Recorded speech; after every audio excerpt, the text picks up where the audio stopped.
Gold, trusted gold buyers. మీరు తాకట్టు పెట్టిన బంగారాన్ని విడిపించి ఈ రోజు ఉన్న మార్కెట్ ధరకు కొనబడును.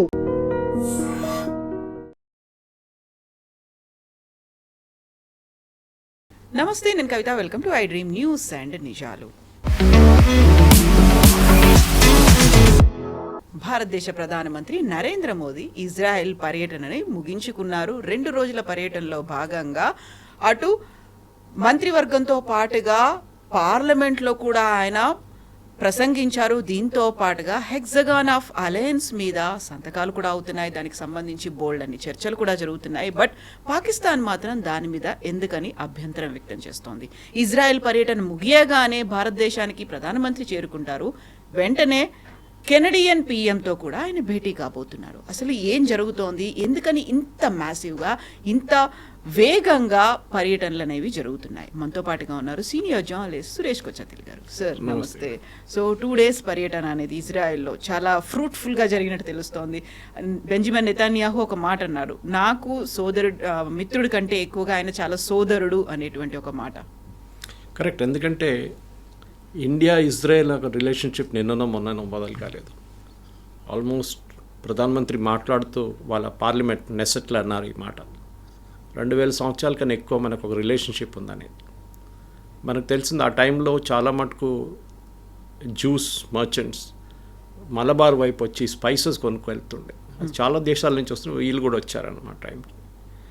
తర్వాత మనకు తెలిసిందే జ్యూస్ మీద జరిగిన అత్యాచారాలతోనే చాలా మటుకు ఈవెన్ సెకండ్ వరల్డ్ వార్ తర్వాత కూడా చాలా మటుకు జ్యూస్ పారిపోయారు అక్కడిక్కడి నుంచి. దానికన్నా ముందు ఫస్ట్ వరల్డ్ వార్లో కూడా వీళ్ళందరూ చాలామంది వచ్చి సెటిల్ అయిన ఒకటే కంట్రీ ఇప్పుడు కూడా ఇజ్రాయెల్ టెక్స్ట్ బుక్స్లో ఉంది. అది the only country to offer safe stay for juice was India అని ఒకటే దేశం. సో దాంట్లో చాలామంది ముంబై, కేరళ, దాని తర్వాత నార్త్ ఈస్ట్. ముంబై జ్యూస్ ఉన్నారు, దాని తర్వాత వాళ్ళు బగ్దాదీ జ్యూస్ కూడా అంటారు వాళ్ళు. కొంతమంది కల్కటాలో కూడా ఉంటారు. కొచ్చిన్లో జూ టౌన్లో సెటిల్ అయిన జ్యూస్ని కొచ్చినీ జ్యూస్ అంటారు. దాని తర్వాత నార్త్ ఈస్ట్లో ఉన్నది బెనే ఇజ్రాయలీ జ్యూస్ అంటారు వీళ్ళని. సో కోస్టల్ ఏరియాస్కి వచ్చి సెటిల్ అయ్యారు వాళ్ళందరూ. ఆ north east of course was not coastal, but they went to north east. తర్వాత లాస్ట్ ట్రైబ్స్ ఆఫ్ ఇజ్రాయెల్ అంటారు వీళ్ళని. సోలమన్ టైం నుంచి ఉందన్నమాట. సో ఏదో నిన్ననో మొన్ననో మనకి ఇజ్రాయెల్కి రిలేషన్షిప్ కాదు. ఇన్ఫ్యాక్ట్ అరబ్ కంట్రీస్తోన మనకి ఫర్ ఎగ్జాంపుల్ ఒమాన్ లాంటి రాష్ట్రాలతో ఉన్న సంబంధాలు, యుఏఈతో ఉన్న సంబంధాలు కూడా దానికి కొన్ని సంవత్సరాల తర్వాతే వచ్చింది. First we had ties with Israel. In fact మహారాజా, ఆయన పేరు మర్చిపోయాను, గుజరాత్ నుంచి ఉన్న మహారాజా, జామ్నగర్ మహారాజా, ఆయన పోలిష్ పిల్లలకి ఆ టైంలో మన కాన్సన్ట్రేషన్ క్యాంప్స్ నుంచి, గ్యాస్ చేంబర్స్ నుంచి బయటకు వచ్చిన కొన్ని పిల్లలు ఎస్కేప్ అయ్యారు. వాళ్ళ అమ్మ నాన్న అంతా గ్యాస్ చేంబర్లో చంపేశారు జర్మన్ ఆర్మీ, హిట్లర్ వాళ్ళని. ఆ టైంలో వాళ్ళు పారిపోయి భారతదేశానికి వచ్చినప్పుడు ఒక స్కూల్ కట్టారు ఆయన. ఇజ్రాయెల్లో కూడా ఒక స్కూల్ కట్టారు తర్వాత. ఆయన స్టాచ్యూ ఒకటి ఇప్పుడు రీసెంట్లీ ఇజ్రాయెల్లో ఒక టౌన్లో ఇజ్రాయలీ గవర్నమెంట్ ఆవిష్కరించారు. దాని చాలా మటుకు మనకు సంబంధాలు చాలా ఉన్నాయి.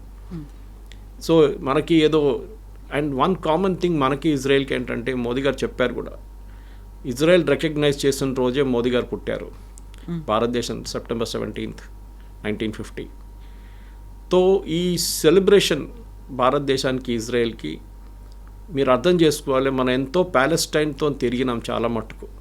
ఇందిరాగాంధీ టైం నుంచి, దానికన్నా ముందు నెహ్రూ టైం నుంచి, Rajiv Gandhi, even Narasimha Rao time, and Yasser Arafat కూడా చాలాసార్లు భారతదేశానికి వచ్చారు. Designated terrorist. సరే, if one man's freedom fighter is another man's terrorist అంటారు. మీరు హఫీజ్ సయీద్ గురించో లేకుంటే వీళ్ళ గురించి అనేటప్పుడు ఇజ్రాయేలీ అథ్లీట్స్ని చంపిన వాళ్ళు ఇదే ప్యాలెస్టైనియన్ టెర్రరిస్ట్. మ్యూనిక్ ఒలింపిక్ గేమ్స్లో మన అందరికి తెలిసిందే. ఎల్ఆల్ ఎయిర్క్రాఫ్ట్ హైజాక్ చేసింది ఒకసారి, వీళ్ళు ట్రై చేశారు. దాని తర్వాత పానామ్ హైజాక్ చేశారు, ఎయిర్ ఫ్రాన్స్ హైజాక్ చేశారు, ఉగాండాకి తీసుకెళ్ళిన ఆపరేషన్ అప్పుడు రెస్క్యూ చేశారు, ఆపరేషన్ థండర్బోల్ట్. సో ఇజ్రాయెల్ అనేది ఒక రాష్ట్రం మనలాగానే ఎప్పుడు చూసినా వాళ్ళ మీద టెర్రరిస్ట్ దాడి నడుస్తూనే ఉంటుంది. భారతదేశానికి కూడా అదే ఉంది. మోదీ గారు అదే అన్నారు, we face the same thing. మీ మీద అప్పుడు జరిగిన 4 సంవత్సరాల ముందు జరిగిన October 7th అటాక్ హమాస్ నుంచి, ఆ అటాక్ లాగానే మా 26/11 కూడా అట్లనే ఉంటాయని చెప్పి మోదీ గారు రిమైండ్ చేస్తారు. దాంట్లో హబాద్ హౌస్ మీద ముంబైలో దాడి చేసి అక్కడ కూడా టెర్రరిస్ట్ దిగారు చూడండి. వాళ్ళు చాలా క్లియర్గా టార్గెట్ చేసుకున్నారు పాకిస్తానీ టెర్రరిస్ట్. ఏదో హోటల్కి వెళ్ళడమో ఏదో బిల్డింగ్కి వెళ్ళడం కాకుండా ఇజ్రాయేలీ కల్చరల్ సెంటర్ మీద కూడా దాడి చేసి అక్కడ ఉన్న రాబాయి వాళ్ళ ఫ్యామిలీని చంపారు, వాళ్ళ అబ్బాయి ఒకటే బయటపడ్డాడు. సో అట్లాంటి దాంట్లో మనకు we have a shared relationship. మనకి రష్యా తర్వాత అన్నిటికంటే స్టేబుల్గా ఉన్న ఒక పార్ట్నర్ టెక్నాలజీలో ఇజ్రాయెల్, డిఫెన్స్ టెక్నాలజీలో. కార్గిల్ వార్ టైంలో కూడా ఇజ్రాయెల్ ఎక్కువ మాట్లాడరు, దాని డిఫెన్స్ పర్చేసు డిఫెన్స్ అమ్మడం అంతా యూఎస్తో లింక్డ్ ఉంటుంది ఎప్పుడు. ఎందుకంటే చాలా మటుకు వాళ్ళ టెక్నాలజీని డెవలప్ చేసింది యూఎస్లో, కానీ దాని మ్యానుఫ్యాక్చర్ కూడా యూఎస్లో జరుగుతుంది. ఎందుకంటే ఇజ్రాయెల్ దగ్గర మ్యానుఫ్యాక్చరింగ్ కెపాసిటీ అంత లేదు, ఇప్పుడు వచ్చింది అనుకోండి, ఆ టైంలో లేకుండా. ఇజ్రాయెల్ చాలా మటుకు టెక్నాలజీలో they are way ahead of us, even US. వాళ్ళ రీసెర్చ్ అండ్ డెవలప్మెంట్ అనే one of the best in the world. అది మీరు అగ్రికల్చర్ ఉండొచ్చు, డిఫెన్స్ ఉండొచ్చు, బయోటెక్నాలజీ ఉండొచ్చు, ఏదైనా. I met so many Israeli scientist, ఇక్కడ కాన్ఫరెన్సెస్లో కలుస్తుంటాను, బయో ఏషియా లాంటి కాన్ఫరెన్స్, దానికన్నా ముందున్న కాన్ఫరెన్స్లో కూడా. వాళ్ళ R&D చూస్తే మనం అసలు వీఆర్ నోవేర్. మనం ఇప్పుడు స్టార్టప్స్ గురించి మాట్లాడుతున్నాం, స్టార్టప్ కల్చర్ వాళ్ళకి ఆల్రెడీ ఉంది. అది చిన్న చిన్న కంపెనీలు, they produce amazing work. Agriculture ఆలోచించండి, మన దగ్గర చిత్తూరు కడప రీజియన్లో రెయిన్ షాడో ఏరియాస్ ఉంటుంది, వర్షమే పడదు అక్కడ ఎక్కువ.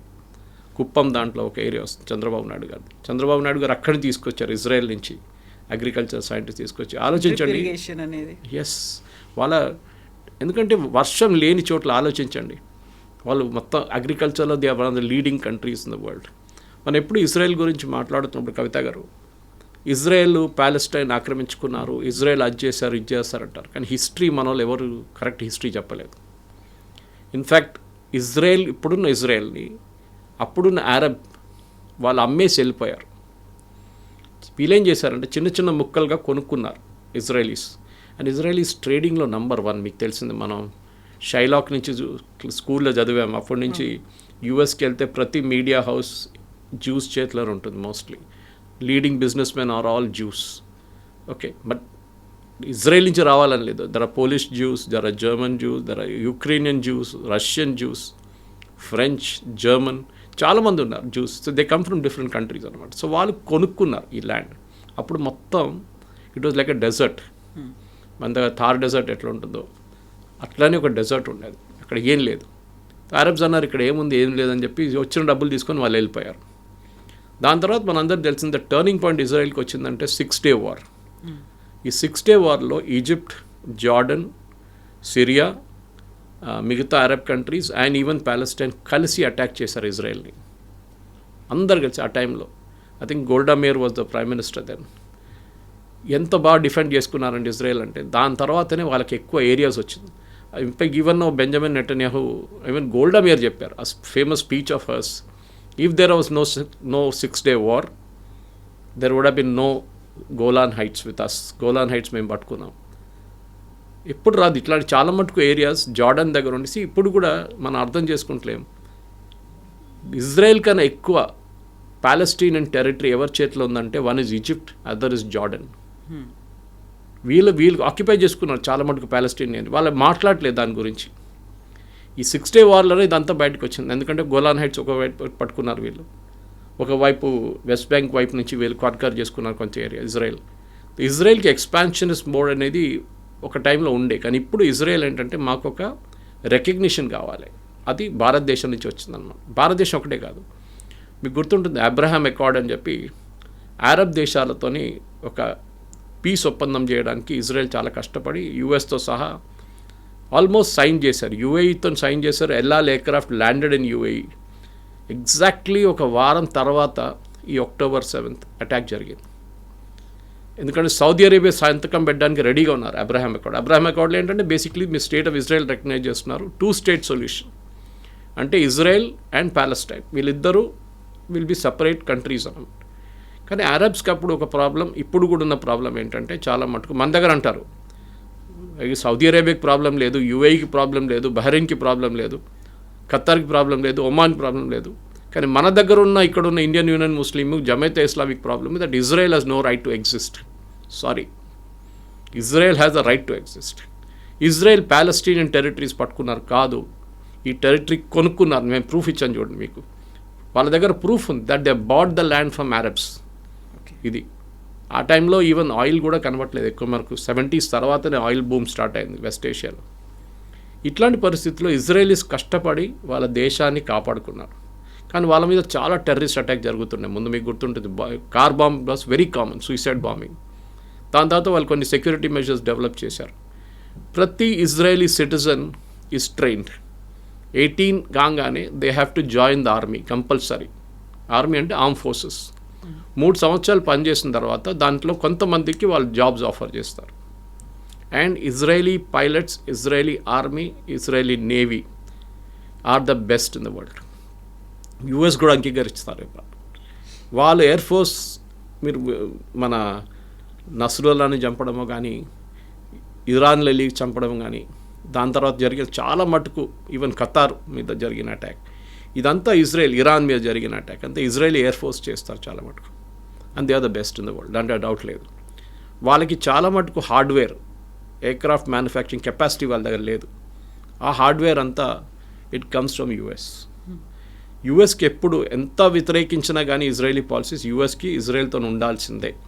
బికాజ్ దే నో ఒక కౌంటర్ బ్యాలెన్సింగ్ ఉండాలంటే వెస్ట్ ఏషియాలో ఇజ్రాయెల్తోనే ఉంటుంది. ఎందుకంటే మీరు చూడండి, Jordan ruled by a family, Saudi Arabia ruled by family, UAE families, Qatar families, Bahrain family, Oman family, అంత డెమోక్రసీ లేదు ఆ ఏరియాలో ఎక్కడ. And Israel is got a democracy. వాళ్ళకున్న ప్రాబ్లమ్స్ వాళ్ళకుంది.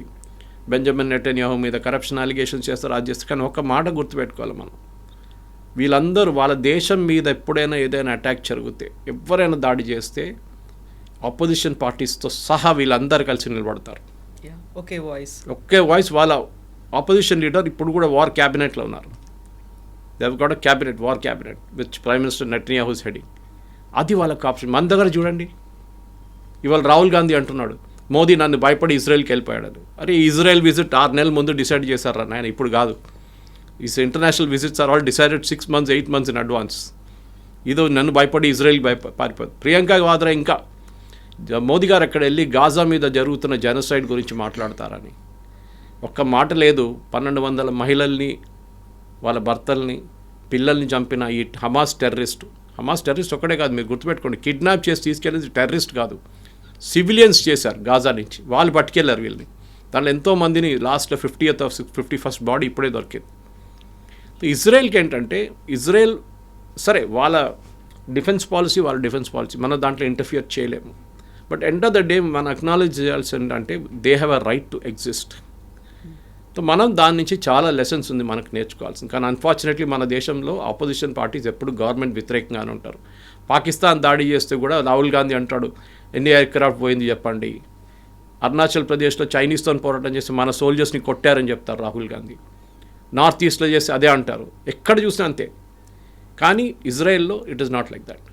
ఇప్పుడు ఇజ్రాయెల్ దగ్గర నుంచి మనకు, and that's irony of it Kavitha గారు, first Indian prime minister to visit Israel is Narendra Modi. Narendra Modi గారు ఎప్పుడు వచ్చారు? 2014లో ఎలక్ట్ అయ్యారు. దానికన్నా ముందు ఒక్క ఇండియన్ ప్రైమ్ మినిస్టర్ కూడా ఇజ్రాయెల్కి వెళ్ళలేదు. బికాజ్ మన Israel is a right to exist అని మనం యాక్సెప్ట్ చేయలేదు. మోదీ గారికి ఆ ప్రాబ్లం లేకుండే. బహుశా చెప్పొచ్చు వీళ్ళు రైట్ వింగ్, వాళ్ళు కూడా right wing, okay that's fine. కానీ Israel has a right to exist. And మనకి ఇజ్రాయెల్ కావాలి ఇప్పుడు. ఎందుకంటే చాలా మటుకు మనకి కావాల్సిన టెక్నాలజీ యుఎస్ మనకి ఇయ్యరు, వాళ్ళు అమ్మరు మనకి. Israel is ready to sell the technology to us. So దాంట్లో మనకు అన్నిటికంటే పెద్ద ప్రాబ్లం ఏంటంటే కవిత గారు, మన కోస్ట్ లైన్ చాలా పెద్ద Coast line, almost 900 kilometers. It starts from Bangladesh all the way around, Tamil Nadu నుంచి వచ్చి it goes all the way to Gujarat. అక్కడ దాకా ఉన్న ఈ కోస్టల్ లైన్ని కాపాడుకోవాలంటే మన దగ్గర కెపాసిటీ ఉండాలి. సో అదే మెయిన్ అన్నమాట. సో ఇండియా ఇప్పుడు చేస్తున్న డిఫెన్స్ దాంట్లో డీల్స్లో ఒకటి, మన డోమ్, ఐరన్ డోమ్ అని చెప్పి వాళ్ళ దగ్గర they have a beautiful capacity. మనం చూసుంటాం. అది అక్కడ హూతీలు మిసైల్ ఫైర్ చేసిన, ఇరాన్ మిసైల్స్ ఫైర్ చేసిన, ఈవెన్ హమాస్ మిసైల్స్ ఫైర్ చేసిన వాళ్ళ దగ్గర ఒక ఐరన్ డోమ్ ఉంది. Which even US does not have today. ఇప్పుడు యూఎస్ అంటున్నా మేము గోల్డెన్ డోమ్ పెట్టబోతున్నామని చెప్పి ప్రెసిడెంట్ ట్రంప్ పెద్ద గొడవ చేశారు చూడండి, గ్రీన్లాండ్ ఇష్యూ వచ్చినప్పుడు. ఇప్పుడు మన దగ్గరికి ఈ సేమ్ ఐరన్ డోమ్ని ఇజ్రాయెల్ మనకి ఆ టెక్నాలజీ ఇవ్వడానికి రెడీగా ఉన్నారన్నమాట. సో దీంట్లో మనం గుర్తుపెట్టుకోవాల్సిందంటే ఐరన్ డోమ్కి 3 కాంపోనెంట్స్ ఉంటుంది, 3 లెవెల్స్ ఆఫ్ డిఫెన్స్ ఉంటుంది అన్నమాట. ఒకటి డేవిడ్ స్లింగ్ అని ఉంటుంది. డేవిడ్ స్లింగ్ ఏంటంటే మీడియం రేంజ్ మిసైల్స్ని హ్యాండిల్ చేస్తుంది. అది 300 కిలోమీటర్ దాకా ఉన్న డ్రోన్స్ని మిసైల్స్ని హ్యాండిల్ చేస్తుంది. సో మనకి పాకిస్తాన్ వైపు నుంచి ఆ ఇష్యూ ఉంది. చైనా వైపు నుంచి అంత ప్రాబ్లం లేదు, ఎందుకంటే చైనా యాక్టివ్గా మన మీద దాడి చేయలేదు. లాస్ట్ 60 తర్వాత ఎప్పుడు చేయలేదు. పాకిస్తాన్ రెగ్యులర్గా చేస్తుంటారు. ఇప్పుడు ఒక third front Bangladesh open up అయింది మనకి. అక్కడి నుంచి కూడా రేపు దాడి జరగవచ్చు మన మీద. But we can easily defend our Bangladesh అంత పెద్ద ఇష్యూ కాదు. సో డేవిడ్ స్లింగ్ టెక్నాలజీ మనకి ఇవ్వబోతున్నారు. అది కాకుండా డేవిడ్ స్లింగ్ ఐరన్ డోమ్లో మనకి ఇంటర్సెప్ట్ మిసైల్స్ని 4 నుంచి 70 కిలోమీటర్ దాకా ఉన్న షార్ట్ రేంజ్ రాకెట్స్ని కాపాడుకుంటుంది అనమాట. సో దీన్ని కాకుండా మనకు కావాల్సిన మెయిన్ ఏంటంటే మనకి యారో మిసైల్స్ అని ఉంటుంది ఇజ్రాయెల్ దగ్గర, which is basically an American technology. కానీ ఇజ్రాయెల్ దాన్ని డెవలప్ చేసి మాడిఫై చేసుకున్నారు. ఆ టెక్నాలజీ కూడా మనకి ఇవ్వడానికి రెడీగా ఉన్నారు ఇజ్రాయెల్. సో 3 కాంపోనెంట్స్ అనమాట, David Sling, Arrow and Iron Domes. ఈ ఐరన్ డోమ్లో ఈ మొత్తం టెక్నాలజీ మనం తీసుకొస్తే మన కంప్లీట్ కోస్టల్ ఏరియా మనం హ్యాండిల్ చేసుకోవచ్చు. అది చాలా ఇంపార్టెంట్, ఎందుకంటే మనకి ఇంత పెద్ద కోస్ట్ లైన్ ఉన్నప్పుడు డెఫినెట్గా వీ హ్యావ్ టు, ఎందుకంటే మనకు మీరు చెప్పినట్ల ఆల్మోస్ట్ 15,000 అనుకుంటా, 15,000 నుంచి 16,000 దాకా మనకి ల్యాండ్ బార్డర్స్ ఉన్నాయి. Starting from Pakistan to China across to Bangladesh towards Myanmar. 15,000 kilometres. ఇది మీరు ఫిజికలీ డిఫెండ్ చేయాలంటే చాలా కష్టం. సోల్జర్స్ని ప్రతి టెక్నాలజీ వాడాల్సిందే ఈ టైంలో. అది కాకుండా మీరు చెప్పినట్లు మనకి 7,500 కిలోమీటర్స్ కోస్ట్ లైన్ ఉంది. Again very difficult to defend. మీరు ఎంత సబ్మెరీన్స్ పెట్టినా, ఎన్ని షిప్స్ పెట్టినా కానీ, ఎన్ని ట్రాకింగ్ చేసినా, ఎన్ని రికాగ్నిషన్ చేసినా టెక్నాలజీ కావాల్సింది. ఇజ్రాయెల్ దగ్గర నుంచి నేర్చుకోవాలి. ప్రతి చోట్ల మన మనుషులు పెట్టలేము, మనం టెక్నాలజీ వాడుకోవాలి. So this technology Israel is ready to sell to అస్.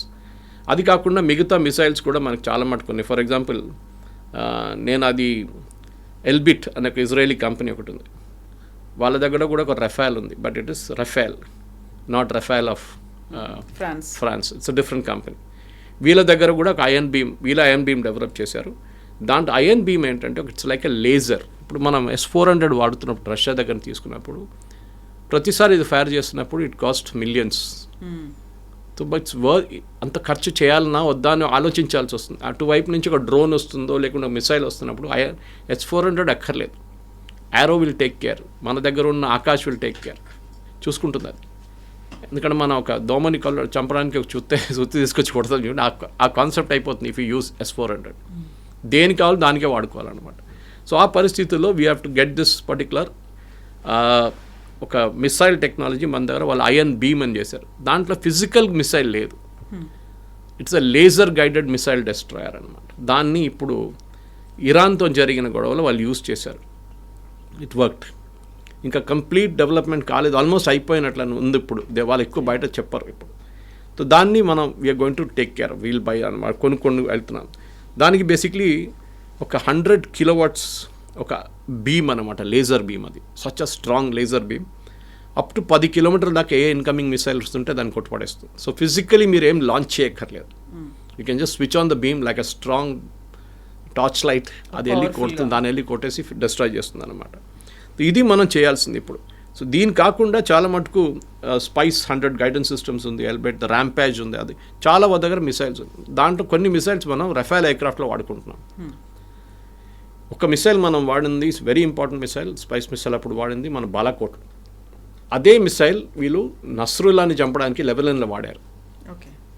అదేం చేస్తుందంటే ఇట్ విల్ బేసిక్లీ డ్రిల్ చేసుకుంటుంది. Suppose terrorist sitting in the second floor, tunnel కానీ అండర్ గ్రౌండ్, ఈవెన్ సెకండ్ ఫ్లోర్లో కూర్చున్నాడు. బిల్డింగ్ ఏమో 6 అంతస్తుల బిల్డింగ్ ఉంది. But you know the terrorist groups are sitting second floor. అంటే ఇది డ్రిల్ చేసుకుంటూ వెళ్ళిపోతుంది. 6 to 5, 5 to 4, 4 to 3, 3 to 1 వచ్చి మళ్ళీ ఇంప్లోడ్ అవుతుంది. ఎక్స్ప్లోడ్ కాదు, ఇట్లా ఇంప్లోడ్. అంటే లోపల ఉన్నది మీకేం దొరకదు, బోన్స్ కూడా దొరకదు. ఇట్లా జస్ట్ ఎవాపరేట్ చేసేస్తారు వాళ్ళని. అంత పవర్ఫుల్ బాంబ్. దానికోసం నస్రుల్లాని అట్లా చెప్పారు. నస్రుల్లా చనిపోయినప్పుడు అలా Lebanese army very clearly said ఆయన మీద ఒక ఇంజరీ కూడా లేదంట బాడీ మీద. ఈ జస్ట్ డైడ్ ఆఫ్ షాక్. అంత టెక్నాలజీ ఇజ్రాయెల్ దగ్గర ఉంది. సో మనం కూడా అది వాడాల్సింది. సో మనకి ఇజ్రాయెల్తో ఎంత ఈ ఆపోజిషన్ పార్టీస్ ఆబ్జెక్ట్ చేసినా కానీ ఇక్కడ ఓట్ బ్యాంక్ పాలిటిక్స్ మన అందరికి తెలుసు. వీళ్ళకి గాజా వాళ్ళకి కేరళ ఎక్కడుందో, లేకుంటే పాలస్టీనియన్ వాళ్ళకి కేరళ ఎక్కడుందో, లేకుంటే ఇండియన్ యూనియన్ ముస్లిం లీగ్ ఎవరో, జమాతే ఇస్లామీ ఎవరో వాళ్ళకి ఏం తెలియదు, వాళ్ళు పట్టించుకోరు కూడా. మన వాళ్ళకి ఎక్కడ లొల్లి ఎక్కువ. All eyes on Rafah, save Gaza. Pahalgam జరిగినప్పుడు none of the film stars in Kerala tweeted about it. ఒక్కరు కూడా చేయలేదు. కానీ గాజా మీద దాడి చేసినప్పుడు save Gaza, save children, save లేడ్ ఉమెన్, మన అందరు తెలిసిందే దీస్ ఆర్ టెర్రరిస్ట్ని టెర్రరిస్ట్ లాగానే చూసుకోవాల్సి వస్తుంది మనం. సో ఇప్పుడు సరికొత్తగా ఒక ప్రతిపాదన వచ్చింది, హెక్సగాన్ ఆఫ్ అలయన్స్ అనేది. సో 6 యాంగిల్స్లో దీన్ని కూడా మేము ట్యాకిల్ చేయబోతున్నాము అనేది. బట్ దాన్ని పాకిస్తాన్ ఎందుకు అబ్జెక్ట్ చేస్తుంది? పాకిస్తాన్ అంతా ఏకమైంది, వాళ్ళు ఒక రిజల్యూషన్ కూడా పాస్ చేశారు, we're opposing this hexagon of alliance అనే దాన్ని. హెక్సగాన్ ఆఫ్ అలయన్స్ అనేది ఇజ్రాయెల్ మోదీ గారు వచ్చే ముందే లాంచ్ చేశారు. I think it was 20th ఎక్కడ లాంచ్ చేసినది అక్కడ. దీంట్లో ఏంటంటే ఇండియా, గ్రీస్, సైప్రస్, కొన్ని Arab countries, African countries against Shia and Sunni adversaries. ఇప్పుడు మీకు ఆన్సర్ వచ్చేసింది. సున్నీ దేశాలు చాలా ఉన్నాయి, షియా ఒక్కటే ఇరాన్. షియా అండ్ సున్నీ దాని మీద, టెర్రరిస్ట్ గ్రూప్ మీద, అడ్వర్సరీస్ మీద ఒక డిఫెన్స్ మెకానిజం డెవలప్ చేయడానికి హెక్సగాన్ అని చెప్పి ఇజ్రాయెల్ తీసుకొచ్చిన కొత్త కాన్సెప్ట్. దీంట్లో యూఎస్ లేరు. Why Greece and Cyprus? చాలా ఇంపార్టెంట్. మనకు తెలిసింది టర్కీ గ్రీస్ అండ్ సైప్రస్ మీద ఎప్పటి నుంచో దాడి చేసి కొన్ని ఏరియాస్ కూడా ఆక్యుపై చేసుకున్నారు. దానికోసం మోదీ గారు అక్కడ వెళ్ళినప్పుడు ఒక డిఫెన్స్ ప్యాక్ట్ సైన్ చేశారు. దానికే ఎర్దోగాన్ కోపం వచ్చి పాకిస్తాన్తో వాళ్ళ రిలేషన్షిప్ డెవలప్ చేసుకుంటున్నారు. గ్రీస్కి టెక్నాలజీ లేదు, వాళ్ళ దగ్గర అంత పెద్ద ఆర్మ్ ఫోర్సెస్ లేరు. సో ఇజ్రాయెల్ ఏం చెప్పారంటే రేపు మీరు మీద ఎవరైనా దాడి చేస్తే మేము చూసుకుంటాం. ద ఐరన్ ఈస్ నేటో కూడా అంత హెల్ప్ చేయదు గ్రీస్ని, సైప్రస్ని, ఎందుకంటే నేటోలో టర్కీ కూడా ఉన్నారు. సో ఇజ్రాయెల్ ఏమన్నారంటే ఇప్పుడు we will take care of you, మేము మిమ్మల్ని చూసుకుంటాం, మీ సెక్యూరిటీ మా దగ్గర ఉంది. సైప్రస్ చాలా ఏరియాస్ టర్కీ చేతిలో ఉంది, టర్కీ ఆక్యుపై చేసుకున్నారు. ఈవెన్ గ్రీస్ మీద కూడా ఉంది చాలా మటుకు. సో అట్లాంటి పరిస్థితుల్లో రేపు టర్కీ ఒక్క కాల్ ముందు పెట్టినా కానీ India and Israel will be there to guard, చూసుకుంటారు వాళ్ళ డిఫెన్స్ మెకానిజం. అది మనకు చాలా పెద్ద ఒక ఫుడ్ స్టెప్. ఎందుకంటే మనకు యూరోప్లో ఒక ఎయిర్ ఫోర్స్ బేస్ కావాలంటే రేపు సైప్రస్ లేకుంటే గ్రీస్ మనకి ఇస్తారు. అది విచ్ మనం ఇప్పుడు కళల్లో కూడా ఆలోచించలేము. అది అట్లాంటి ఒక రిలేషన్షిప్ మనం డెవలప్ చేస్తున్నాం. సో ఈ హెక్సగన్ అని రాగానే న్యాచురలీ పాకిస్తాన్ దాంట్లో లేదు. ట్రంప్ పాకిస్తాన్ అది ఇది అంటాడు, ఎందుకంటే ఆయనకు డబ్బులు ఇస్తున్నారు, ఆయన క్రిప్టో కరెన్సీలో వీళ్ళందరూ డబ్బులు పెడుతున్నారు పాకిస్తాన్ ఆర్మీ వాళ్ళు, అదంతా చేస్తారు. ఆయన ఉంటాడు, ఇవాళ 3 సంవత్సరాల తర్వాత వెళ్ళిపోతాడు. దాని తర్వాత ఏం జరుగుతుందో మనకు తెలుసు. అక్కడ దాకా వెళ్ళక్కర్లేదు. ఈ మిడ్ టర్మ్ పోల్స్ ఓడిపోగానే Trump will become very weak. కానీ ఇజ్రాయెల్కి ఏంటంటే ఈ లాంగ్ టర్మ్ ఆబ్జెక్టివ్ వాళ్ళు చూస్తున్నారు. కవిత గారు, లాంగ్ టర్మ్ ఏంటి? ఇప్పుడైతే గాజా ఇష్యూ సార్ట్అవుట్ అయిపోయింది మోర్ ఆర్ లెస్. నెక్స్ట్ ఏంటి? ఎక్కడి నుంచి దాడులు రావచ్చు రేపు? It can be Qatar, Pakistan. ఎందుకంటే ఈ అరబ్ నేషన్స్లో అందరి దాంట్లో ఇస్లామిక్ నేషన్స్లో ఒక్కటే నేషన్ దగ్గర న్యూక్లియర్ అసెట్స్ ఉంది, అది పాకిస్తాన్. అది ఇజ్రాయెల్కి డౌట్ ఉంది, వీళ్ళు ఎప్పుడైనా అమ్ముకుంటారు ఈ టెక్నాలజీ, సౌదీ అరేబియాకో లేకుంటే ఖతార్కో లేకుంటే ఎవరికైనా వీళ్ళు అమ్ముకుంటారు డబ్బుల కోసం. డబ్బులు లేవు వాళ్ళ దగ్గర. ఇవ్వాలే $2 బిలియన్ యుఏఈ నుంచి తీసుకున్న లోన్ది రోల్ ఓవర్ చేశారు. అంటే మీరు తర్వాత కట్టండి రా అని చెప్పేసి వాళ్ళు అగ్రీ చేశారు యుఏఈ. ఆ పరిస్థితిలో ఉన్నారు పాకిస్తాన్. రేపు మిసైల్స్ ఇచ్చేసి nuclear tip missiles, nuclear technology అమ్ముకొని పాకిస్తాన్ డబ్బులు సంపాదిస్తారని ఇజ్రాయెల్కి ఎప్పుడు డౌట్ ఉంటుంది.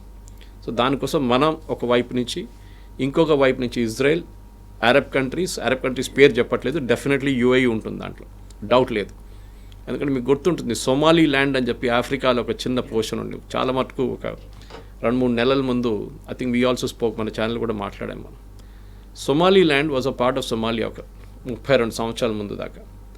వాళ్ళు దాని తర్వాత సపరేట్ అయిపోయారు. సొమాలియాలో మీకు తెలుసు టెర్రరిస్ట్ అటాకు, దీని మీద అటాక్ నడుస్తున్నాడు. వేరే సొమాలీ ల్యాండ్ కంప్లీట్ డెమోక్రసీగా మారిపోయి with strong judicial system in spite of Islamic కంట్రీగా ఉంటే కూడా వాళ్ళు చాలా మటుకు ఇజ్రాయెల్తోని వాళ్ళు రిలేషన్షిప్ డెవలప్ చేసుకున్నారు. ఇన్ఫ్యాక్ట్ వాళ్ళని ఇవ్వాల దాకా మనం కూడా అంగీకరించలేదు Somaliland as a country, even UN కూడా. కానీ ఫస్ట్ కంట్రీ ఒక 6 వారాలు 8 వారాల ముందు first country to recognise Somaliland was Benjamin Netanyahu, Israel. మేము మిమ్మల్ని అంగీకరిస్తున్నాం, మిమ్మల్ని ప్రొటెక్ట్ చేస్తాం. ఎందుకు? సొమాలీ ల్యాండ్ ఇటువైపు కూర్చున్నప్పుడు గల్ఫ్ ఆఫ్ రెడ్ సీ వైపు అటువైపు ఈస్ హూతీస్ యమన్లో. సో ఇజ్రాయెల్ నుంచి వార్షిప్స్ పంపించి, ఇజ్రాయెల్ నుంచి ఎయిర్క్రాఫ్ట్ పంపించి అటాక్ చేయక్కర్లేదు 3000 కిలోమీటర్లు. They will put them in Somaliland. అక్కడి నుంచి వితిన్ 10 నిమిషాలు అటాక్ చేయవచ్చు హూతీస్ని. ఈవెన్ హూతీస్ మిసైల్ ఫైర్ చేశారు ఇజ్రాయెల్ వైపు, వితిన్ 10 నిమిషాలు వీళ్ళు అడ్డుకోవచ్చు. ఇక్కడే డేవిడ్ స్లింగ్ అక్కర్లేదు, ఐరన్ డోమ్ అక్కర్లేదు. సో ఇది చాలా ఇంపార్టెంట్. సో ఇజ్రాయెల్ ఏం చేస్తున్నారంటే వాళ్ళు కూడా ప్రతి చోట్లలో వాళ్ళ ఇన్ఫ్లుయెన్స్ యూస్ చేస్తున్నారు. అండ్ అరబ్ కంట్రీస్కి చాలా బాగా తెలుసు కవిత గారు దట్ ఈ అరబ్ కంట్రీస్ దగ్గర డబ్బులే ఉన్నాయి, వాళ్ళ దగ్గర టెక్నాలజీ కానీ కనుక్కుంటారు, వాళ్ళ సొంతంగా తయారు చేసే కెపాసిటీ వాళ్ళ దగ్గర లేదు. అది ఇజ్రాయెల్కే ఉందన్నమాట. సో డెఫినెట్గా ఇజ్రాయెల్ వాళ్ళ ఫుట్ ప్రింట్ ఎక్స్పాండ్ చేస్తున్నారు ఇప్పుడు. రేపు అడ్వర్సరీస్ ఎక్కడి నుంచి రావచ్చు, నేను పాకిస్తాన్ గురించి చెప్పాను చూడండి. Next is Qatar, very dangerous. మూడవది ఇరాన్ ఇప్పుడు క్వైట్గా ఉన్నారు, కానీ ఏ రోజు వాళ్ళు మళ్ళీ ఒకసారి ట్రంప్ కొంచెం లూజ్ చేయగానే వాళ్ళు మళ్ళీ మొదలు పెడతారు వాళ్ళు. అండ్ వాళ్ళ దగ్గర కూడా న్యూక్లియర్ అంబిషన్స్ ఉంది, వాళ్ళ ఎన్రిచ్మెంట్ ప్లాన్స్ ఉన్నాయి. దాని ఒకసారి సద్దాం హుసేన్ స్టార్ట్ చేసినప్పుడు ఇజ్రాయెల్ ఒక అటాక్ చేశారు, చాలా మంచి అటాక్ ఉండేది. Even Pakistan Kahuta nuclear plant మొదలుపెట్టినప్పుడు Israel offer to bomb it, finish చేసేస్తామని చెప్పారు. ఇవాళ పాకిస్తాన్ దగ్గర న్యూక్లియర్ మిసైల్స్ లేకపోతుండే, కానీ వాళ్ళు ఒకటే రిక్వెస్ట్ అడిగారు, మా ప్లేన్లు పఠాన్కోట్ వైపు అంబాలా వైపు వచ్చి రీఫ్యూయల్ చేయాల్సి వస్తుంది, మాకు ఇంత దూరం నుంచి వస్తున్నా, ఆ టైంలో రీఫ్యూయలింగ్ ట్యాంకర్స్ లేదు వాళ్ళ దగ్గర ఎక్కువ. Indira Gandhi said no. దానికోసం Pakistan became a nuclear nation. Otherwise ఇవాళ పాకిస్తాన్ అసలు న్యూక్లియర్ అసెట్సే లేకపోతుండే పాకిస్తాన్ దగ్గర. Israel was ready to destroy. Saddam Hussain ఎట్లా చేశారో, లిబియాలో ఎట్లా చేశారో, పాకిస్తాన్ కూడా చేస్తే సంగీత రాస్తారు. సో ఓవరాల్గా మనం చూస్తే ఇండియాకి చాలా మంచి ఒక రిలేషన్షిప్ ఇప్పుడు ఇజ్రాయెల్తోని. First prime minister to visit Israel ఒక 7 సంవత్సరాల ముందు మోదీ గారు వెళ్ళినప్పుడు, నెతన్యాహు గారు ఇక్కడికి వచ్చారు. ఇప్పుడు ఈసారి first Indian prime minister to address the Knesset, వాళ్ళ పార్లమెంట్. ఇది అందరికీ దక్కదండి ఇదంతా, ఇది చాలా ఇంపార్టెంట్. దానికోసం పాకిస్తాన్ ఈ హెక్సగన్ ఆబ్జెక్ట్ చేస్తారు. అది కాకుండా India Middle East economic corridor అని ఒకటి ఉంది, మీకు గుర్తుంటుంది. That starts from India, ends in Haifa. Haifa is a port in Israel, మనకు తెలుసు. అండ్ హైఫాతోని చాలా మంచి సంబంధం ఉంది ఇండియాకి హిస్టారిక్లీ. ఇజ్రాయలీ టెక్స్ట్ బుక్స్లో హైఫా గురించి మాట్లాడుతున్నప్పుడు ఇండియన్స్ గురించి Dalpat Singh, he was the commander of that. ఆయన లీడ్ చేసిన ఫస్ట్ వరల్డ్ వార్లో లీడ్ చేసిన బ్రిటిష్ ఇండియన్ ఆర్మీని హైఫాని ఒటమన్ టర్క్స్ దగ్గర నుంచి క్యాప్చర్ చేసుకున్నారు. ఇజ్రాయెల్ వాళ్ళు ఇవ్వాలి కూడా దాన్ని అంగీకరిస్తూ మన దగ్గర ఢిల్లీలో తీన్మూర్తి మార్గం తింటారు. Actually it's Haifa Chowk. Modi గారు వెళ్ళిన తర్వాత దాని పేరు మార్చారు ఢిల్లీలో హైఫా చౌక్. హైఫా గురించి మన దగ్గర ఉన్న పిల్లలు కూడా టెక్స్ట్ బుక్స్ నుంచి నేర్చుకోవాలి. మన టెక్స్ట్ బుక్స్లో లేవు కాదు దాని రెఫరెన్స్. ఎన్సీఆర్టీ వాళ్ళు కానీ ఎవరు కానీ ఇంక్లూడ్ చేయాల్సింది how Indian army saved Israel అని.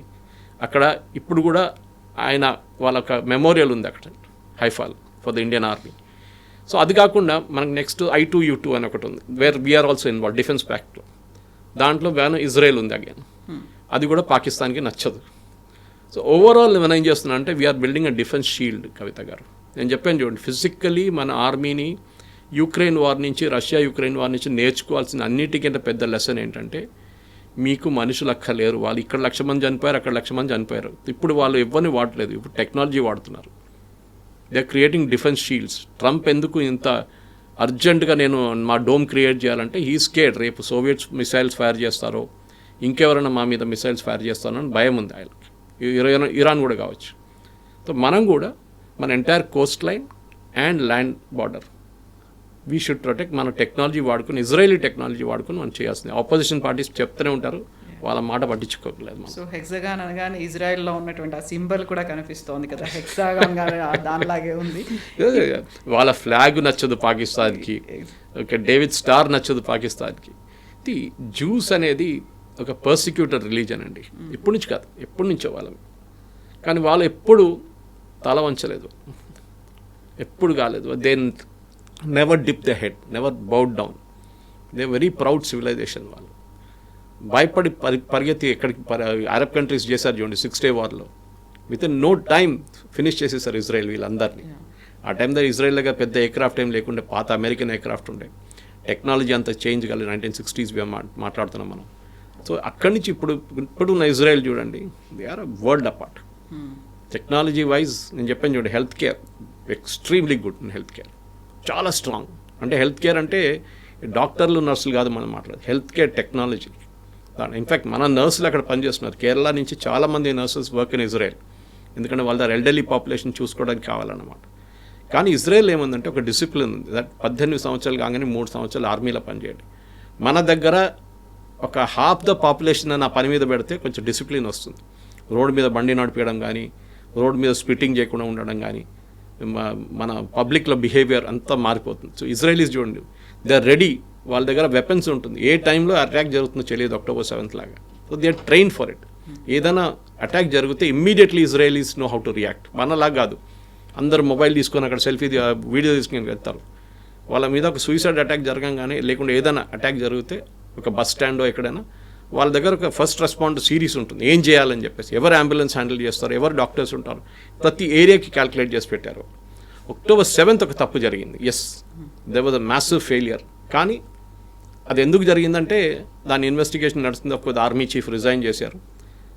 కానీ ఒక లెసన్ అది ఇజ్రాయెల్కి, దట్ టెక్నాలజీ అనేది మాత్రం పనికిరాదు, అప్పుడప్పుడు మీకు మనుషులు కూడా ఉండాలి గ్రౌండ్లో అని చెప్పేసి. అది నేర్చుకున్నారు వాళ్ళు October 7th తర్వాత. Yes sir, thank you so much sir. Thank you very much. Thank you.